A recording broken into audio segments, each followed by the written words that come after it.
Bom dia a todos, a paz do Senhor Jesus Cristo. Mais um domingo aqui na Remanescente Cristã Filadélfia, onde vamos celebrar a ressurreição do Senhor Jesus Cristo e a congregação das famílias cristãs. Com muita alegria, com muita satisfação, com sentimento de gratidão em nossos corações, vamos adorar, vamos engrandecer, vamos glorificar o Senhor Jesus Cristo, pois Ele ressuscitou dentre os mortos. Vamos abrir nossas Bíblias em Apocalipse, capítulo 3, do verso 7 em diante. Escreve ao anjo da igreja em Filadélfia, assim diz aquele que é santo, verdadeiro, o que tem a chave de Davi, o que abre ninguém pode fechar, e o que fecha e ninguém pode abrir. Conheço tuas obras, tenho posto diante de ti uma porta aberta que ninguém pode fechar. Tens pouca força, mas guardaste a minha palavra e não negaste o meu nome. Fareus da sinagoga de Satanás, aos que se dizem judeus e não são, mas mentem, sim farei que venham adorar, prostrados aos teus pés, e saibam que eu te amo. E que desse atenção à minha exortação, à perseverança, eu também te guardarei da hora da provação que virá sobre o mundo inteiro, para pôr à prova os que habitam sobre a terra. Venho sem demora, conservo o que tens para que ninguém tome tua coroa. Farei do vencedor uma coluna no templo do meu Deus, de onde jamais sairá. Escreverei nele o nome do meu Deus, o nome da cidade do meu Deus, a nova Jerusalém, que desce do céu da parte do meu Deus, e também o meu novo nome. Quem tem ouvidos ouça o que o Espírito diz às igrejas. O Senhor coloca diante de nós uma porta aberta. O Senhor coloca diante de nós uma porta aberta. Quando assim refletimos nessa condição de portas abertas, entendemos que o Senhor nos concede oportunidades. Diante de fases da trajetória da nossa vida, no processo de nossa vida, nós tivemos alguns milagres onde o Senhor nos abriu portas de emprego, oportunidades de venda e de compra. Invocamos a presença de Deus para aquela compra e o Senhor abriu uma janela, uma porta, uma oportunidade para as nossas vidas. E nós ficamos felizes porque o Senhor interveio e o Senhor concedeu vitórias. Muitos vinham de um caminho tenebroso, andavam em regiões de trevas, andavam entrando em caminhos difíceis, portas que não eram locais onde deveriam entrar, se abriram com facilidade, levaram muitos ao engodo. Portas de locais esotéricos, portas de locais que levavam ao engodo, ao ensino errado, aos caminhos errados, portas de prostituição, de casas de prostituição, se abriram facilmente o caminho de muitas pessoas que atenderam à inclinação de suas carnes e acabaram aprisionadas. A porta que o Senhor nos abre é uma porta que leva à salvação. O Senhor Jesus Cristo, o grande eu sou, se identificou como a porta para as ovelhas, onde elas assim são guardadas, onde elas são protegidas. Louvado seja o Senhor Jesus Cristo, que aqui ele fala: eu conheço as tuas obras e tenho diante de ti uma porta aberta que ninguém pode fechar. Ninguém pode impedir, ninguém pode prevalecer sobre o Senhor Jesus Cristo. Os que tentaram nesta revolução, nesta rebelião, tentar fechar o caminho do Evangelho, se deram mal. Assim como até os dias de hoje, aqueles que tentam destruir o povo de Israel, acabam se dando muito mal. Ninguém pode prevalecer contra aquele a quem o Senhor já determinou a bênção. Haja vista Balaão, porque enquanto o povo de Deus estiver longânimo, obedecendo aos seus preceitos, a praga de Balaão não pega. Ela bate e volta, ela não tem poder de destruir o povo de Deus, porque ele abriu uma porta para o povo de Deus e ele tem todo o poder para prover tudo o que é necessário para manter o seu povo por esse caminho e por essa porta que ele abriu. É um caminho difícil, mas o Senhor concede, ele fornece todas as provisões necessárias para que esse caminho seja um sucesso. Diante de você, hoje, pela pregação da palavra, uma porta se abre. Em especial hoje, 7 de setembro, nós comemoramos o dia da independência do Brasil, 7 de setembro de 1822. Foi um período em que o Brasil, assim, de certa forma, vai cortar os laços, porque existia uma elite portuguesa que exigia muito dos colonos, e com a vinda da família imperial portuguesa para o Brasil, propiciou que fossem atendidas muitos desses interesses da elite dos colonos brasileiros, e assim foi gradativamente rompida os laços de dominação de Portugal com relação ao Brasil. Uma data marcante e especial para nós também brasileiros desse dia de hoje. É muito importante estarmos conscientes que temos ainda resquícios de liberdade, e em especial até a liberdade para pregarmos essa palavra, esse evangelho. Devemos valorizar, porque se um certo sistema dominar por completo o Brasil, não haverá mais a liberdade que temos hoje de professar a fé no Senhor Jesus Cristo e da sua palavra.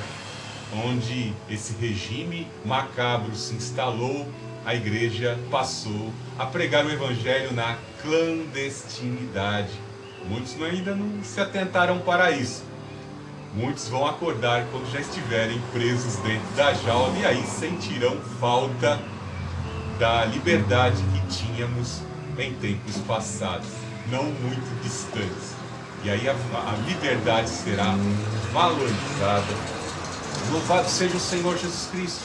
Ele promete que ao abrir essa porta, concedendo liberdade, concedendo provisões, haverão tempos difíceis, de muita prova, de muita luta, mas ele prometeu: aqueles que forem longânimos, fiéis, resilientes à sua palavra, ele vai prover grandes livramentos e provisões para aqueles que se mantiverem fiéis. Ele promete.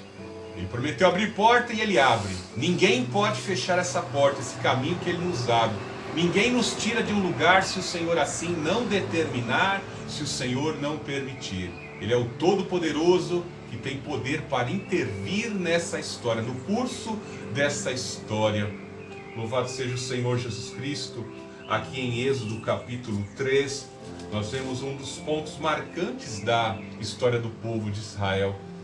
Nós vemos que o povo se encontrava em cumprimento a Gênesis capítulo 15, quando Abraão é convocado para sair para fora de sua tenda e contemplar as estrelas do céu. Algo marcante que Deus queria que ficasse memorado, gravado, imprimido na mente de Abraão, de que ele seria pai de uma grande nação. E ao contemplar naquela escuridão o brilho das estrelas do céu, ele se lembraria das promessas. Se tivesse que peregrinar à noite, ele se lembraria: o povo, a geração dele haveria de se multiplicar, mesmo ainda não tendo filhos, com a princesa Sarai. E também o Senhor vem naquela noite, ele se manifesta num grande sacrifício, num pacto de cortes, como assim era chamado. Ele se manifesta como coluna de fogo e consome aquela aliança de cortes do animal que havia sido ali separado para sacrifício. Abraão tem que expulsar os abutres, os corvos que queriam comer o seu sacrifício. O Senhor tarda a vir e vem de noite, para que ficasse bem memorável na mente de Abraão, como coluna de fogo, dizendo: eu vou cumprir a aliança de cortes. Nem você, Abraão, por mais que você seja meu amigo, você não tem capacidade de cumprir essa aliança devido à propensão da tua natureza, mas eu sou fiel para cumprir. E ali lhe traz promessa de que o povo herdaria toda a terra que Abraão peregrinou, que eles haveriam num tempo futuro de passar 400 anos em uma terra estrangeira, mas depois Deus ouviria, o povo ficaria ali, a grande geração formada da descendência de Abraão ficaria ali, mas o Senhor viria e libertaria o povo deste período de servidão e concederia a terra que Abraão demarcou em suas peregrinações. E era chegado o tempo agora de Deus cumprir isso. e ele levanta Moisés para essa grande tarefa de emancipação. Para nós brasileiros, como eu disse, 7 de setembro é o dia da emancipação, dia da proclamação da independência de Brasil, contra os desejos de opressão de Portugal, das cortes portuguesas para com relação ao Brasil. No dia 14 de Abib, do mês de Abib, em 1405 a.C., é o dia da independência, do povo hebreu, depois de 430 anos como escravos no Egito. E Deus aqui levanta o libertador do povo para promover essa libertação. E Deus vai conferir a vida de Moisés, assim como foi com Abraão. Deus precisa impregnar na mente, nos sentidos limitados de Moisés, os sinais impressionantes. Moisés estava cuidando dos rebanhos do seu sogro Jetro, ali perto das cadeias de montanha entre Horebe, o Hermon e os Sinais. Tinha uma cadeia de montanhas ali, e ele apaziguando as ovelhas do seu sogro Jetro, ele vai para essa região próxima ao Horebe, e ali ele se aproxima de Deus, do monte de Deus, e ali também ele se aproxima onde Deus vai manifestar e impregnar e inserir na mente dele esses fatos, essas imagens notórias.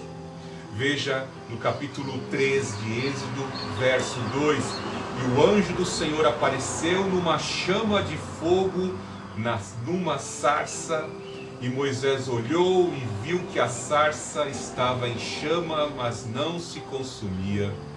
Aqui o anjo do Senhor é compreendido como a própria manifestação do Senhor Jesus Cristo, pois ele vai se revelar no verso 6 como o grande eu sou. E para interpretarmos o grande eu sou, o nome inefável, incompreensível diante da mente humana, da complexidade desse Deus superior, a gente encontra fragmentos de respostas quando o grande eu sou se manifesta em carne, em corpo, aqui na terra, e vemos as interpretações do grande eu sou o caminho, a verdade e a vida, eu sou a videira verdadeira, eu sou a porta. Nós vemos as interpretações do grande eu sou que apontam para o Senhor Jesus Cristo. Note que o grande eu sou, ele vem envolto em fogo. O fogo é a glória de Deus, o Shochan, a glória de Deus.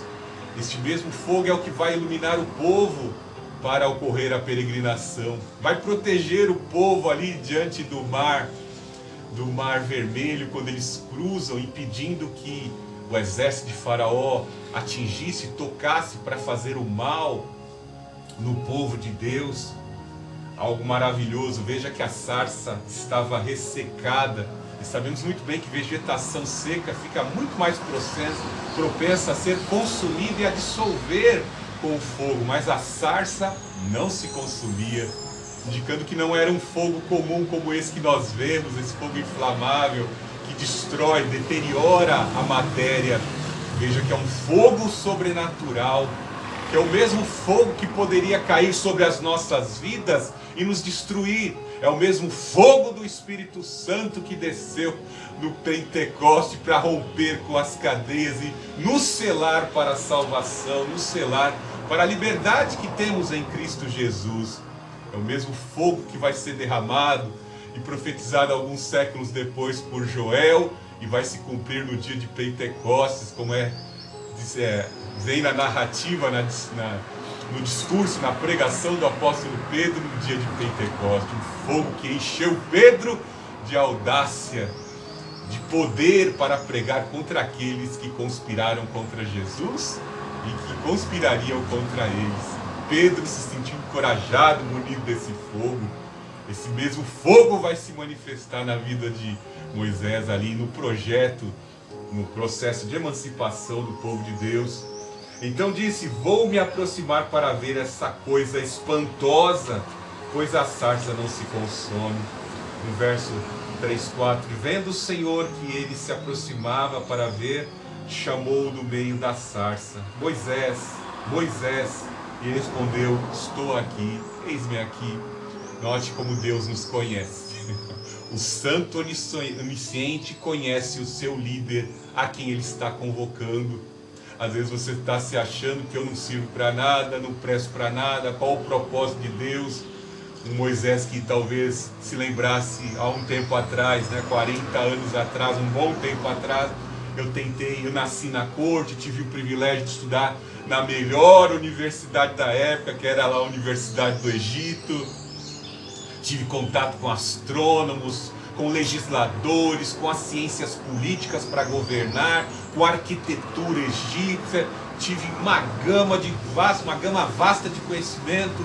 E quando eu tentei libertar o meu povo, trazer uma consciência pela minha competência, uma consciência de liberdade do povo, eu falhei. E o próprio povo não estava preparado, Mas vemos agora que o Moisés esvaziado, longe daquela corte, mas agora ali cuidando de ovelhas, de rebanhos. Deus estava preparando ele para estar promovendo essa libertação. Agora, cuidando de ovelhas e recebendo esse sinal impressionante de Deus, que ficaria gravado em sua mente e estimularia as nossas vidas aqui na pós-modernidade. Moisés agora tem esse impacto, o grande eu sou chamando, ele te chama pelo nome, ele te chama pelo nome nessa manhã, para que você também tenha essa consciência, que Deus te chama para a obra. Chega de ser tão somente filho, há uma necessidade de sermos servos, de buscarmos a presença, o poder deste fogo sobre as nossas vidas, para servirmos e agradarmos a Deus, cumprirmos o propósito de Deus, de sermos libertados e libertarmos aqueles que se encontram nas cadeias de escravidão. Pois sabemos que existem níveis e diversos tipos de cadeias de aprisionamento. Existem armas que o inimigo usa, amarras, correntes, cadeias. Num plano espiritual, muitas pessoas estão aprisionadas com crises emocionais, com crises existenciais. São formas de aprisionamento que levam a pessoa a ser escravo da fornicação, do adultério, dos entorpecentes e de diversos vícios nocivos que destroem o corpo, destrói a pessoa, destrói o próximo e destrói às vezes no coletivo toda uma nação. Destrói toda uma nação por consequência do pecado de uma só pessoa, de um pequeno grupo. Haja visto o Brasil na situação que está. Veja que o Senhor fala, e Deus prosseguiu: não te aproximes daqui, tira as sandálias dos teus pés, pois o lugar em que estás é terra santa. Olha que coisa maravilhosa que o Senhor nos traz um indicador, Quando Moisés é incumbido de tirar as suas sandálias, indica: Moisés, tu és pecador. Você está preparado para algo, você está no ponto certo de eu poder trabalhar e operar na tua vida. Mas há uma necessidade diante de mim de tirar as sandálias. Eu vou santificar você. Tira as sandálias. Aqui vai ser uma região sagrada. Até os dias de hoje, aquela região ali se torna um ponto turístico, porque é o local onde Deus se manifestou. É um memorial que se estende a todos que chegam àquele local, e todos ficam emocionados naquela região, naquela cadeia de montanhas onde o Deus Altíssimo se manifestou e incumbiu Moisés. Isso nos diz, devemos tirar as sandálias também na presença do Senhor. De que forma? Nos consagrando, buscando a Deus de forma penitente, pedindo perdão dos nossos pecados, nos lavando, nos purificando no sangue do Senhor Jesus Cristo, buscando o poder do Espírito Santo para nos abstermos, mantermos distância do pecado, fazermos a manutenção constante dos nossos ministérios para servirmos e agradarmos a Deus. O que quão terrível é porque muitos às vezes são chamados, convocados, recebem os dons, os poderes, as faculdades do Espírito Santo e não fazem a manutenção diária, e às vezes cai no mesmo pecado de Sansão, Usados pelo poder de Deus, mas fornicários, traindo e não valorizando o voto nazireu, a incumbência de ser submisso no voto nazireu. Sansão transgrediu todas as cláusulas do voto nazireu, né? E até mesmo Moisés não foi sensível ao espírito que estava sobre a sua vida, quando ele, com muita ira, ali senta a vara que o Senhor vai utilizar para realizar sinais, né? Ele assenta a vara com força no grande eu sou, na rocha enfurecido, ali a rocha os acompanhava, como diz Paulo na carta aos Coríntios, capítulo 10, a rocha era Cristo, né? Com isso ele perde a entrada na terra prometida. Ele cumpre a missão, mas não entra na terra prometida, né? Deus faz ele contemplar a terra, mas ele não entra. Então tira as sandálias dos pés. Devemos ser consagrados ao Senhor para cumprir o propósito do Senhor. Deixe que o mundo caçoe, deixe que o mundo zombe, mas faça agrade ao Senhor. Preferir ser cancelado pelo mundo do que ser cancelado pelo nosso Deus. Com o nosso Deus não se brinca, né? O Senhor me faz lembrar no capítulo 4, aí Moisés tenta ir de forma negligente e não circuncida Gerson, seus filhos, né? E o que acontece? Esta mesma glória, o Espírito de Deus tenta matá-lo, porque ele não circuncidou seus filhos, né? E numa estalagem o Senhor tentou matá-lo, no capítulo 4. E aí vemos que Zípora vai circuncidar, que era muito importante os filhos de Deus serem circuncidados. Procura apresentar-te a Deus aprovado como obreiro que não tem do que se envergonhar, que maneja bem a palavra da verdade. Agrade ao Senhor com seu corpo, com seus sentidos. Glorifique ao Senhor. E aí vemos o verso 6. E disse mais: eu sou o Deus de teu pai, Deus de Abraão, o Deus de Isaque, Deus de Jacó. E Moisés escondeu o rosto, pois teve medo de olhar para Deus. Então o Senhor disse: tenho visto a opressão sobre o meu povo, que está no Egito, e tenho ouvido o seu clamor por causa dos seus opressores. Conheço os seus sofrimentos. Eu desci para livrá-los do Egito e levá-lo daquela terra para uma terra boa, espaçosa, terra que dá leite e mel, lugar do cananeu, do Eteu, do Amorreu, do Perizeu, do Eveu e do Jebuseu. Olha o cumprimento de Gênesis, novamente a profecia de Gênesis 15 sendo lembrada, que foi dita a Abraão.